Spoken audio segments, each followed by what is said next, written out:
మా ప్రహాన్ష్‌కి ninth month vaccination ఇప్పించడానికి సౌమ్య చిల్డ్రన్ హాస్పిటల్‌కొచ్చామండి. యాక్చువల్‌గా ఇక్కడికొచ్చిన ప్రతిసారి నాకొక విషయం గుర్తొస్తుంది. ఏంటంటే, మా ప్రహాన్ష్ పుట్టిన ఫిఫ్త్ డేకి వాడికి జాండీస్ వచ్చిందనమాట. సో, ఫోటోథెరపీ ఇప్పించడానికి ఎన్ఐసీయూలో పెట్టాల్సొచ్చింది.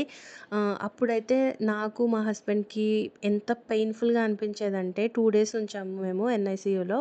సో, ఆ 2 డేస్ కూడా బాడీలో ఒక పార్ట్‌ని తీసి దూరంగా ఇసిరేస్తే ఎంత పెయిన్‌ఫుల్‌గా అనిపిస్తుందో అంత పెయిన్‌ఫుల్‌గా అనిపించింది ఆ 2 డేస్ మాకు. మా హస్బెండ్ అయితే మిడ్‌నైట్ 2:00కి కూడా ఎళ్లి వాడికి మిల్క్ ఇచ్చేసి రావడం.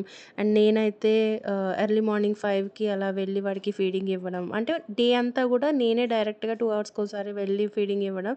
మిడ్‌నైట్ అయితే మా హస్బెండ్ తీసుకెళ్ళి వాడికి బాటిల్ ఇవ్వడం చేసేవారనమాట.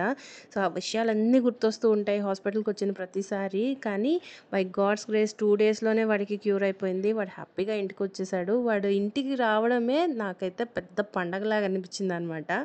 సో, ఇలా వ్యాక్సినేషన్ కోసం వచ్చినప్పుడల్లా అవన్నీ కూడా గుర్తొస్తూ ఉంటాయి.